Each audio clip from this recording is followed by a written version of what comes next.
सरकार ने बहुत गलत काम किया। बच्चों को नहीं मारना चाहिए। हमारे बच्चे हैं, हमारे परिवार के लड़के, नहीं मारना चाहिए उन्हें। और इस देश की सरकार से मैं कहना चाहता हूं कि जब माँ बाप अपने बच्चों पर बहुत जुल्म ढाते हैं ना, तो आमतौर पर बच्चे बागी हो जाते हैं। क्योंकि अगर आपने 4 बार अपने बच्चों को मारा और उसका डर खत्म हुआ, तब तो आप गए। इसलिए सरकार को छात्रों से बात करनी चाहिए।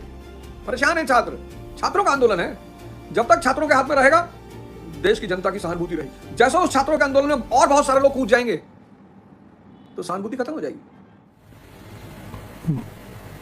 जय हिंद फ्रेंड्स।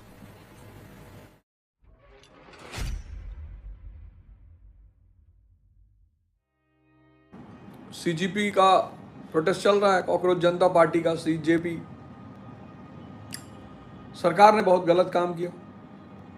बच्चों को नहीं मारना चाहिए। हमारे बच्चे हैं, हमारे परिवार के लड़के हैं, नहीं मारना चाहिए उन्हें, बिल्कुल नहीं मारना चाहिए।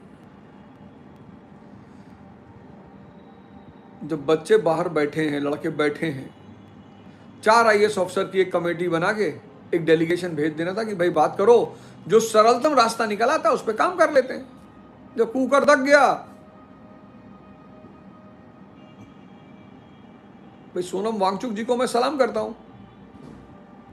देश के बच्चों के लिए अपनी जान दांव पे लगा दी उन्होंने, सोनम वांगचुक जी ने, मैं उनको सलाम करता हूं।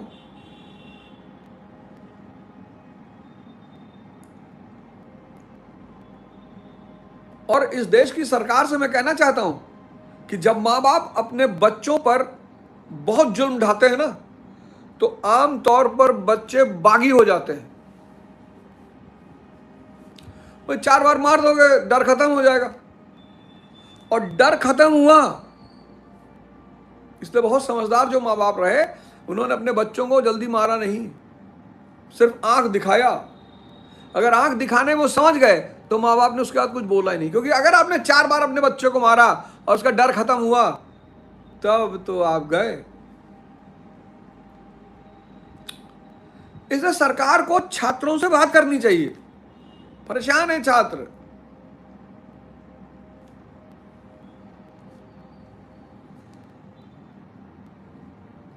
छात्र परेशान है।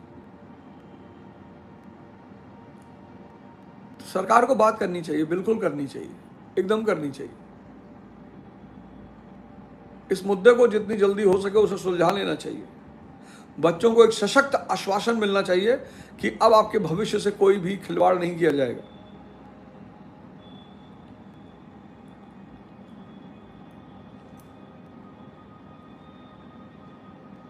दो साल आंदोलन किया गांधी जी ने, असहयोग आंदोलन। कोई एक डंडा नहीं पीटा गया, एक सिंगल डंडा। क्योंकि गांधी जी को पता है ना कि सरकार है, ताकतवर है, एक बार लोग मार खा जाएंगे, दोबारा नहीं आएंगे। ये सब जो आपको पढ़ाया गया, वो किस लिए पढ़ाया गया? इसीलिए तो पढ़ाया गया कि आप सोचें, आप देखें कि प्रोटेस्ट किया कैसे जाता है।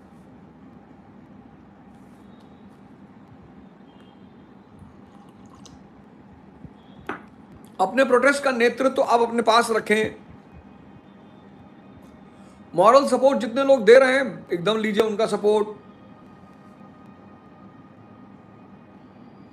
एकदम लीजिए उनका सपोर्ट। पर अपने आंदोलन को किसी को हाईजैक करने मत दीजिए। छात्रों का आंदोलन है।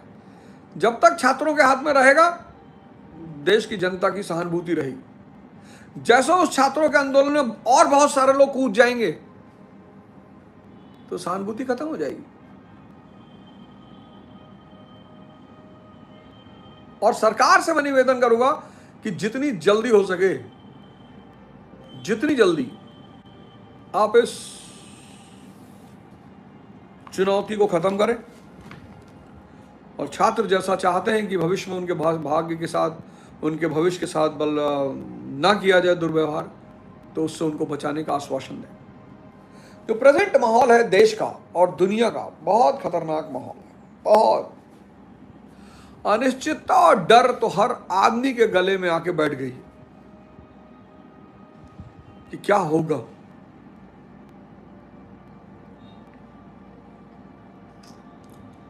और विचारों ने आदमी को पागल कर दिया है। इस विचारों के सुनामी ने अपराध बढ़ा दिया, अशांति बढ़ा दी, अराजकता बढ़ा दिया, आत्महत्या बढ़ा दिया। अपराध, अराजकता, अशांति और आत्महत्या। अपराध, अराजकता, अशांति और आत्महत्या, ये जब भी समाज में ज्यादा व्याप्त हो जाएं, मतलब समाज में अगर ज्यादा बढ़ जाएं, तो उसका सीधा सा मतलब है कि व्यक्ति अपने अंदर की चेतना से पूरी तरह से कट चुका है और सिर्फ मन के सहारे जी रहा है।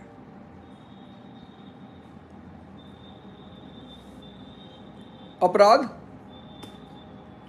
अराजकता, अशांति और आत्महत्या, जब ये चार चीजें बढ़ जाएं किसी भी समाज में, किसी भी राष्ट्र में, तो उसका बड़ा सीधा सा मतलब होता है कि व्यक्ति अपनी चेतना से पूरी तरह से कट चुका है। चेतना है अंदर, पर वो पूरी तरह से कट चुका है, मन के अधीन आ चुका है, मन के अधीन हो चुका है। और मन की अधीनता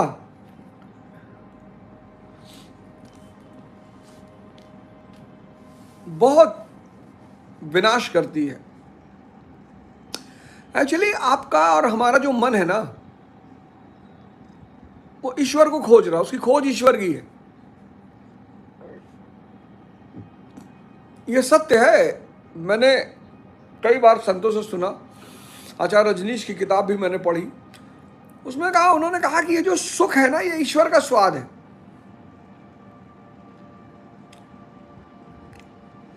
तो हर सुख के घड़ी में जहां भी आपको सुख मिल रहा है, समझ लो आपको अपने अंदर जो आपकी चेतना मौजूद है उसी का स्वाद मिल रहा है। उसको ना जान पाना ही अज्ञानता है। फिर आदमी सुख के पीछे भागने लगता है। किसी को खाने में मिल गया तो खाने के लिए दीवाना है, किसी को सोने में मिल गया तो सोने में दीवाना है, किसी को नशे में मिल गया नशे में दीवाना है। अब तो नए नए माध्यम आ गए, पॉर्न देखने में मिल गया पॉर्न में दीवाना है। और जब ये दीवानगी गलत रास्ते पे बढ़ जाती है, अब नशे में अगर कोई आदमी नशे में चला गया तो आप समझ लो कि उसका पूरे जीवन का विनाश सुनिश्चित है। अच्छा, एक बड़ी मजेदार बात, हम इथिक्स पढ़ाते हैं, मॉरल साइंस पढ़ाते हैं, सब कुछ पढ़ाते हैं, पर हम मनोविज्ञान तो खैर एक विषय ही है, साइकोलॉजी, पर हम कोई ऐसा विषय नहीं पढ़ाते अपने बच्चों को, अपने युवाओं को, अपने समाज को, जो उन्हें अपनी कमियों का दर्शन कराए।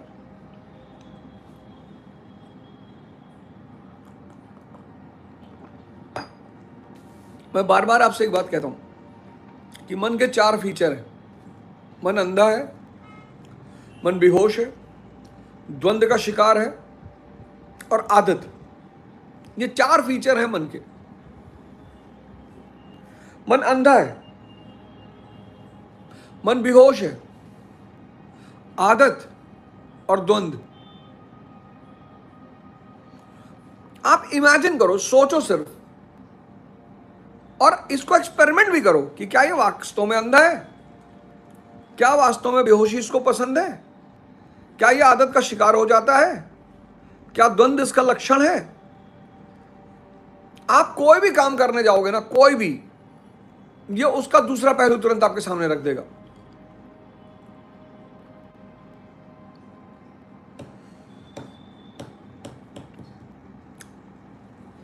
ये उसका दूसरा पहलू आपके सामने रख देगा। आप कुछ भी करने निकलो, कुछ भी,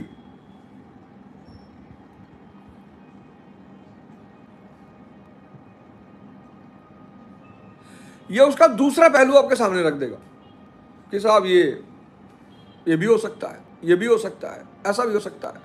आप नीट की तैयारी कर रहे हैं, आईआईटी की तैयारी कर रहे हैं, आईएएस की तैयारी कर रहे हैं। पढ़ाई और तैयारी में जमीन आसमान का फर्क है। पढ़ाई मतलब अर्जित करना और कंपटीशन मतलब युद्ध। जब आप पढ़ते हो ना तो कुछ अर्जित कर रहे हो, तो कुछ गेन कर रहे होते हो, और जब आप तैयारी कर रहे होते तो आप युद्ध की तैयारी कर रहे हो, तो दोनों में बहुत अंतर है। और 90% लोग दोनों को एक ही समझते हैं।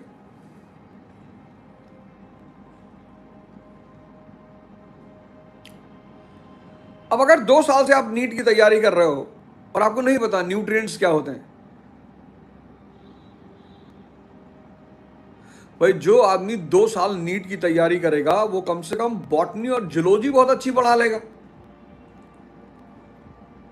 जो आदमी 2 साल आईआईटी की तैयारी करेगा वो कम से कम मैथ और फिजिक्स बहुत अच्छी पढ़ा लेगा।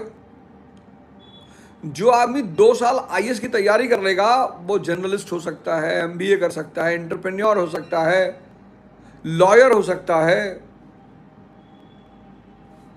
लेकिन इतनी तैयारी करने के बाद भी जो आप कुछ नहीं हो पा रहे हो, उसकी सिर्फ एक वजह है, ना आप पढ़ पा रहे हो ना आप तैयारी कर पा रहे हो। इसलिए मैंने वो जो ओके का कोर्स बनाया है, ओके ऑर्गेनाइज एंड नो, उस पूरे कोर्स का मुद्दा ही यही है कि पढ़ाई और तैयारी में फर्क क्या है, कैसे करना है।